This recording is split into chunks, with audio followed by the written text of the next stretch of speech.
मुरली अमृत की धारा है धारा, जो देती दुखों से किनारा। मुरली अमृत की धारा है धारा, जो देती दुखों से किनारा। भूले जीवन में हो जाए शिव बाबा मुरली में समझाए। भूले जीवन में हो जाए शिव बाबा मुरली में समझाए। ओम शांति। आज की तारीख है 7/12/2022 की साकार मुरली। बाबा के महावाक्य। मीठे बच्चे, तुम्हें अच्छे संस्कार धारण कर पतितों को पावन बनाने की सर्विस करनी है, अंधों की लाठी बनना है। प्रश्न, पिछाड़ी के समय कौन सी अवस्था आनी है? उत्तर, पिछाड़ी के समय निरंतर रूहानी यात्रा करते रहेंगे, बैठे बैठे साक्षात्कार होंगे, बाप और बरसा याद आता रहेगा, बैकुंठ देखते रहेंगे। बस अभी हम यह प्रारब्ध पाएंगे, हर्षित होते रहेंगे, परंतु अच्छा प्रसाद नहीं किया तो पछताना भी होगा। साजाओं का भी साक्षात्कार करेंगे। गीत। रात के राही। रात के राही,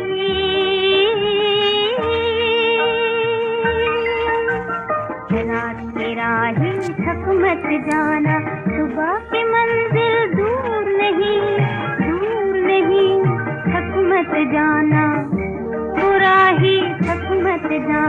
ओम शांति। यह है रूहानी यात्रा।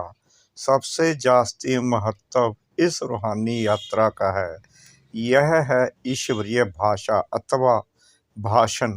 तुम भी भाषण करते हो ना? बाप कहते हैं सबसे जास्ती तो मैं भाषण करता हूँ, क्योंकि मैं ज्ञान का सागर हूँ और फिर पतित पावन सदगति दाता हूँ।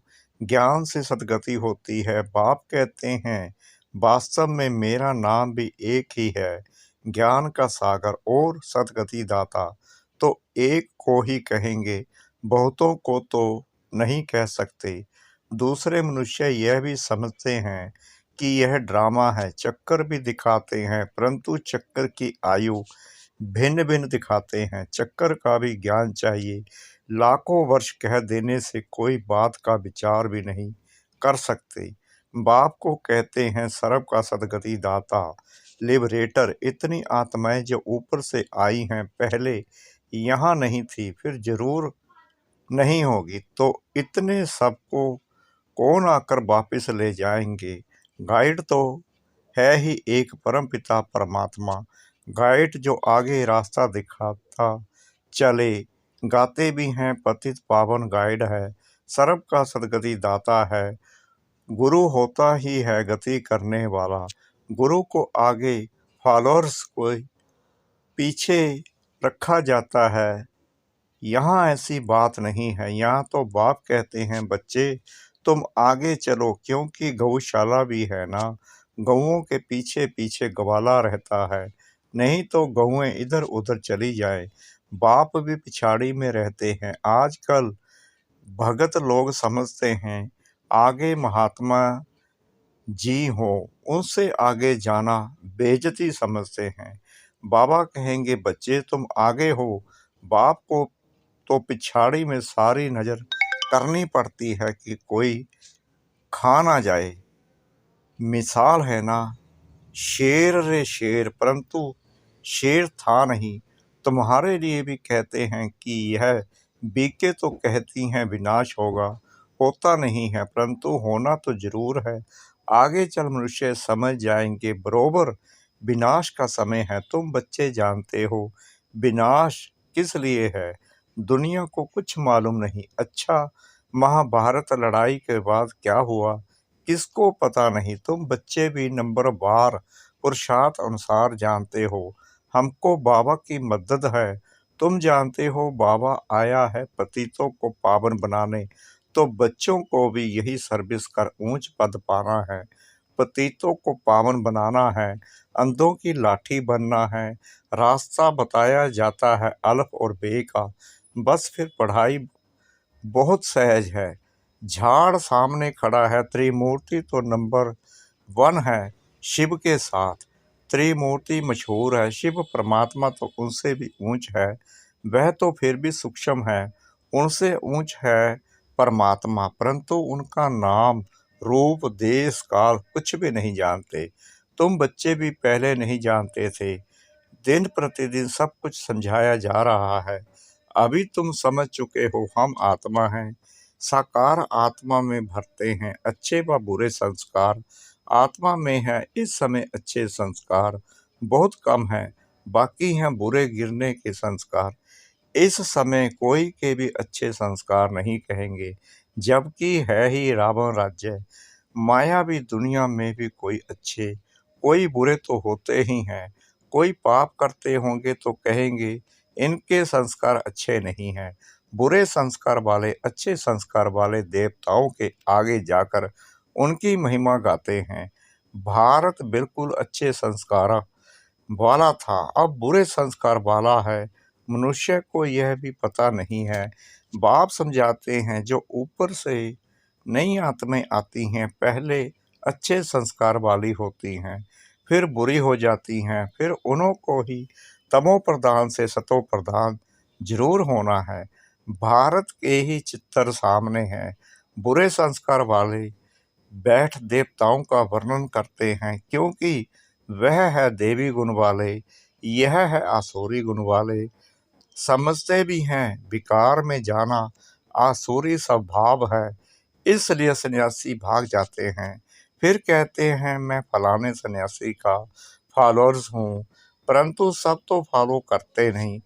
तुम जानते हो यह देवी देवता पवित्र प्रवृत्ति मार्ग के थे, वहीं अब अपवित्र बने हैं। बाप समझाते हैं तुमने पूरे 84 जन्म लिए हैं। देवी दुनिया और आसुरी दुनिया गाई जाती है।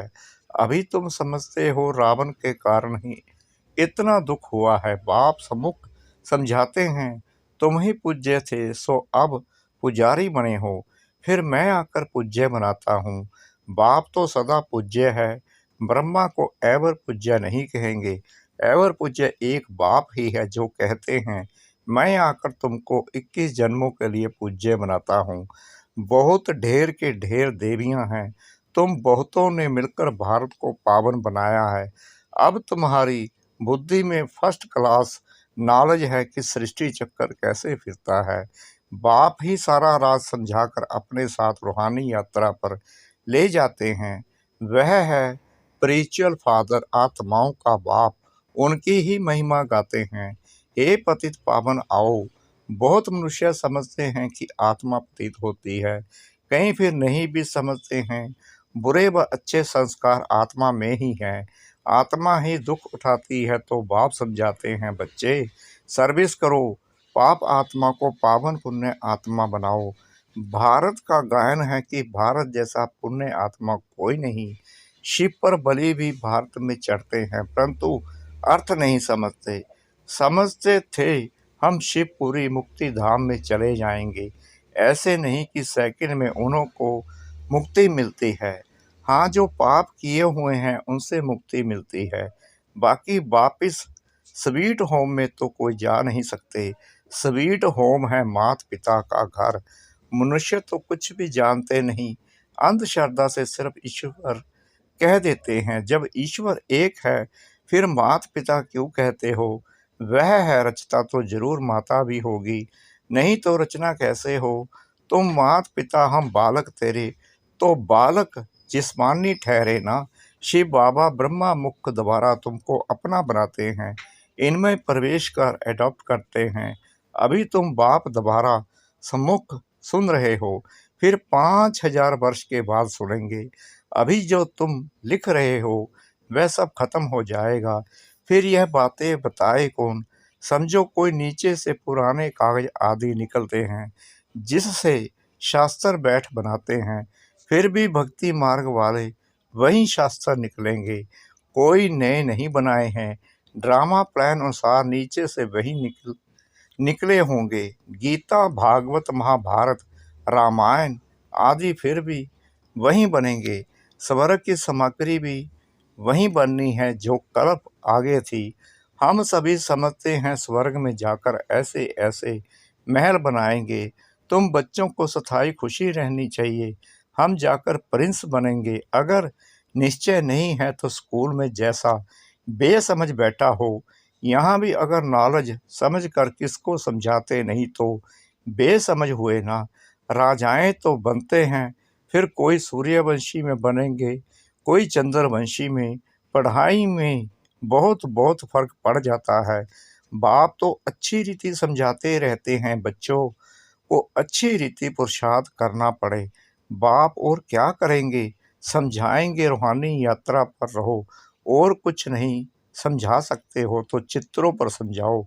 यह भी देखते हो जिनको समझाते हैं वह तीखे हो जाते हैं और धर्म वाले भी आते हैं।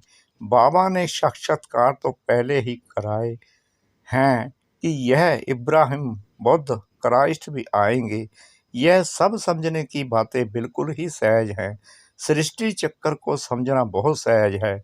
मुश्किल बात है बाप की याद में रहना, पवित्र भी बन जाएं। डिफ़िकल्ट है रूहानी यात्रा जिसमें थक जाते हैं। अगर सारा दिन ठहर जाए फिर तो कर्मातीत अवस्था ही हो जाए। स्कूल में पास तो तब होंगे जब रिजल्ट निकलेगी। मुख्य है रूहानी यात्रा की बात। रूहानी यात्रा यह अक्षर बहुत अच्छा है। योग में ही मेहनत है। हठ योग सिखलाने वाले तो बहुत हैं, परंतु यह है रूहानी योग, तुम्हारे सिवाय कोई समझा नहीं सकते। इस योग से ही मनुष्य पति से पावन हो सकते हैं।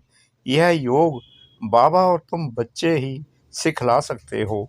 बाहर में जब सभी सुनेंगे तो कहेंगे कि हमारा योग ठीक है और सभी झूठे योग हैं।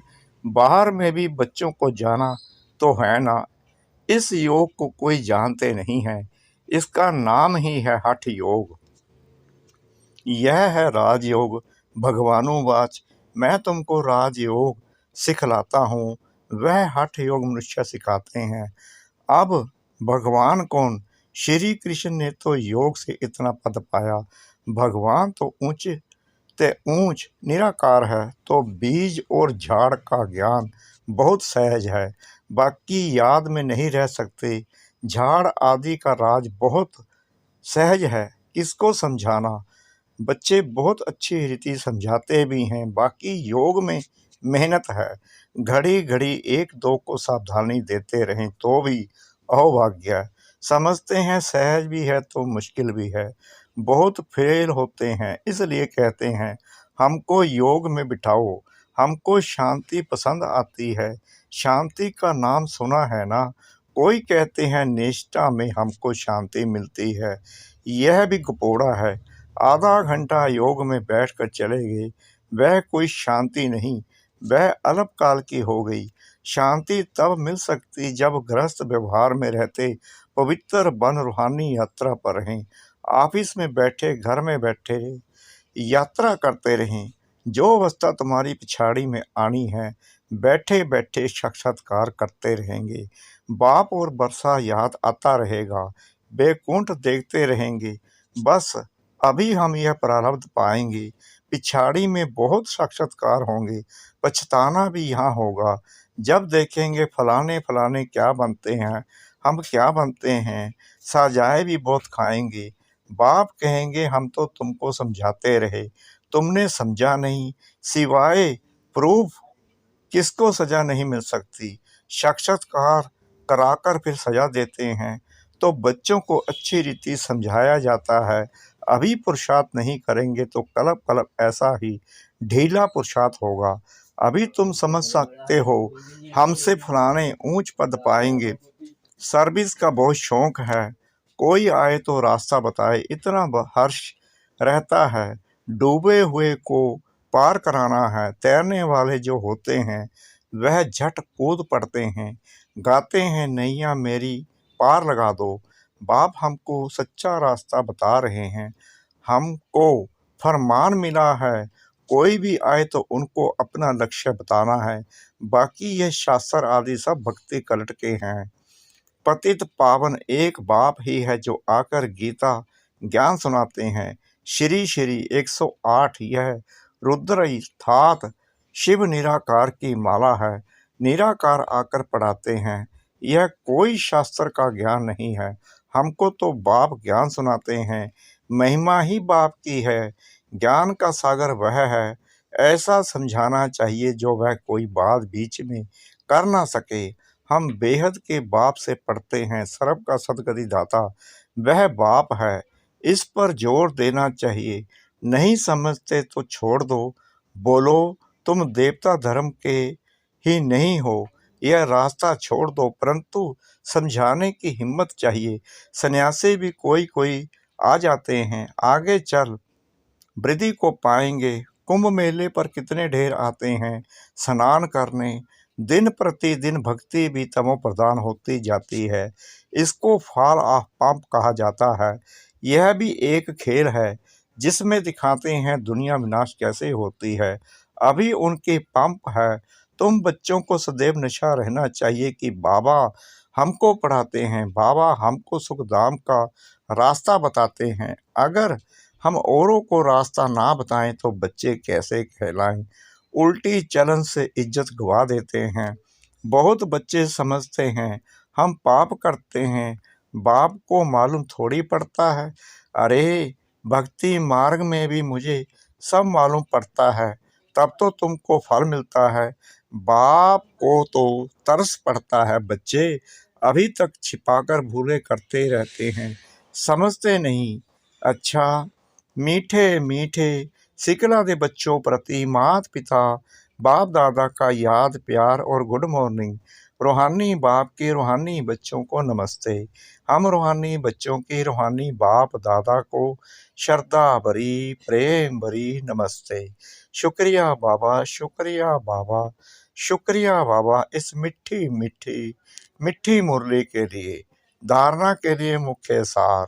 नंबर 1, रूहानी यात्रा पर रहने के लिए 1-2 को सावधान करते रहना है। कर्मातीत अवस्था में जाने के लिए सारा दिन याद में रहने की मेहनत करनी है। नंबर 2, कोई भी उल्टी चलन नहीं चलनी है। सबको सुखधाम का रास्ता बताना है। सर्विस का शौक रखना है। वरदान संकल्प से भी मेरेपन की मैल को समाप्त कर बोझ से हल्का रहने वाले फरिश्ता भाव। मेरेपन का विस्तार ही बोझ है। कोई भी मेरापन, मेरा स्वभाव, मेरा संस्कार, मेरी नेचर कुछ भी मेरा है तो बोझ है। और बोझ वाला उड़ नहीं सकता, फरिश्ता बन नहीं सकता। संकल्प में भी मेरेपन का भान आया तो समझो मेले हो गए। किसी भी चीज पर मैल चढ़ जाए तो मैल का बोझ हो जाएगा। तो सब बोझ बाप वाले कर मेरेपन की मैल को समाप्त करो तो फरिश्ता बन जाएंगे। स्लोगन, हर परिस्थिति में फुल पास होने वाले ही मास्टर सर्वशक्तिमान है। हर परिस्थिति में फुल पास होने वाले ही मास्टर सर्वशक्तिमान है। ओम शांति।